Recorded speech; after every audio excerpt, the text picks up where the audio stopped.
मैं वेदिका राजपूत एक बार फिर से स्वागत करती हूँ आपके अपने सुप्रीम पावर न्यूज चैनल पर। समझौता नहीं पर चाहिए सुप्रीम पावर न्यूज का आपसे मिलने में प्यार और स्नेह के लिए सुप्रीम पावर न्यूज के लिए आपकी आभारी है। चैनल को ज्यादा से ज्यादा लाइक करें, शेयर करें और सब्सक्राइब करें। तो चलिए शुरुआत करते हैं आज की ताजा तरीन खबरों से। संत आसाराम बापू को जेल से मुक्त कराना है तो 5 राज्यों में विधानसभा चुनाव में भारतीय जनता पार्टी को वोट ना दे, वीरेंद्र जायसवाल।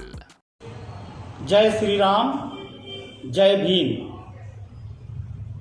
मैं एडवोकेट वीरेंद्र जायसवाल, ओबीसी हिंदू संगठन का राष्ट्रीय अध्यक्ष। मेरा परिचय, मेरा जन्म 4/1/1956 को उत्तर प्रदेश के देवरिया में हुआ। मेरी माँ को कोई भाई नहीं होने के कारण वो भगवान हनुमान जी को रक्षा बंधन के दिन राखी बांधती थी।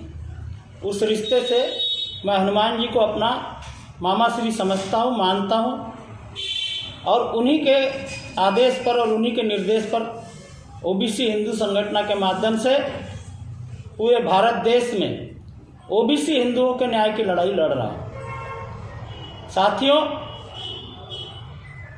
आज जो भारतीय जनता पार्टी का हिंदुत्व है वो नकली हिंदुत्व है। मैं उदाहरण के साथ आपको बताना चाहता हूँ कि भगवान राम के श्री राम मंदिर के निर्माण के लिए सैकड़ों साल से जो एक संघर्ष चल रहा है उसमें ओबीसी हिंदुओं ने करोड़ों की संख्या में आहुति दी, बलिदान दिया, संघर्ष किया। लेकिन जब सुप्रीम कोर्ट के ऑर्डर के बाद इस देश में जब राम मंदिर निर्माण का ट्रस्ट बना तो इन नकली हिंदुत्ववादियों ने एक भी ओबीसी हिंदू को उसमें शामिल नहीं किया। तमाम आरएसएस और विश्व हिंदू परिषद के जितने भी ब्राह्मण नेता है वो लोग आज श्री राम जन्मभूमि का मंदिर निर्माण का कार्य संभाल रहे हैं। ये सच्चाई है दोस्तों। आज इस देश में नकली हिंदुत्व, असली हिंदुत्व की जो लड़ाई शुरू हुई है उसमें मैं एक उदाहरण और देना चाहता हूँ कि हमारे जो संत आसाराम बापू है, चूंकि वो एक असली हिंदुत्व की परिभाषा उन्होंने पूरे देश में रखी, देश में नहीं विदेशों में भी बाबा साहब अपना संत आसाराम बापू का जो हिंदुत्व है उसको अगर आप देखेंगे गहराई से तो उन्होंने पूरे हिंदू समाज की भलाई के लिए काम किया। और ये उनका जो भलाई का काम था और जो हिंदुत्व का प्रचार प्रसार था, असली हिंदुत्व का प्रचार प्रसार था, वो आरएसएस, विश्व हिंदू परिषद और भाजपा के नेताओं को चुभने लगा था। उनको लगा था कि संत आसाराम बापू की जो हिंदुत्व की परिभाषा है और जो उनके लोक कल्याणकारी कार्य है जो समाज के अंतिम छोर पर खड़े हुए व्यक्ति तक पहुंचते हैं, उसको कहीं ना कहीं रोकना पड़ेगा, नहीं तो इन नकली हिंदुत्व वालों की बखिया उधड़ जाएगी। और उन्होंने एक साजिश की इस देश में। संत आसाराम बापू को प्रचार प्रसार था, वो आरएसएस, विश्व हिंदू परिषद और भाजपा के नेताओं को चुभने लगा था।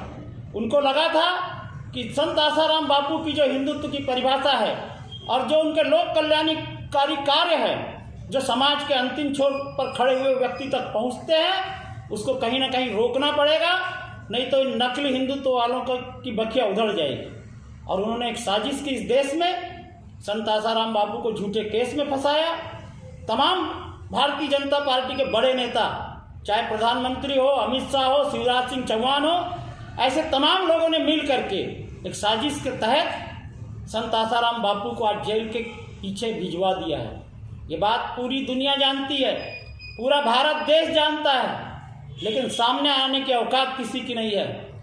मैं वीरेंद्र जायसवाल, ओबीसी हिंदू संगठन का राष्ट्रीय अध्यक्ष, भगवान हनुमान की प्रेरणा से मैं चाहता हूँ कि इस देश में जो भी लोग संत आसाराम बापू को चाहते हैं, उनके कल्याणकारी कार्यों को चाहते हैं, हिंदुओं के प्रेम को चाहते हैं, उनसे मेरी गुजारिश है कि अब समय बाकी नहीं रहा।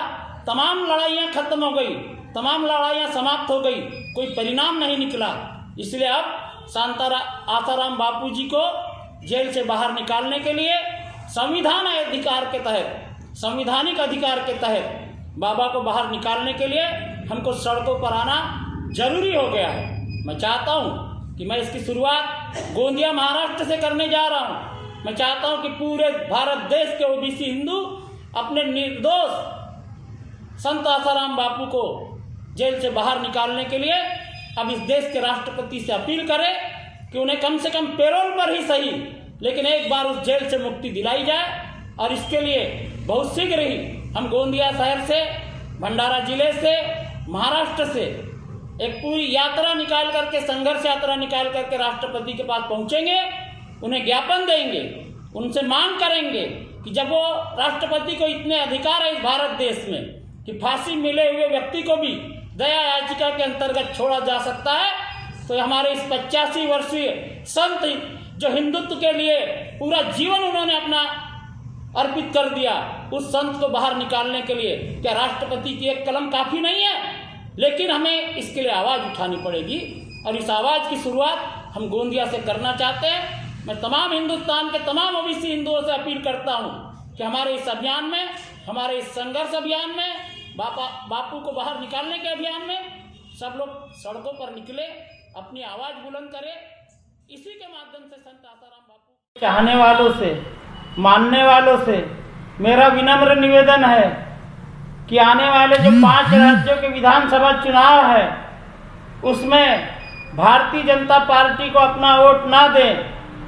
देखिए, संत राम रहीम भी पैरोल पर बाहर आ चुके हैं।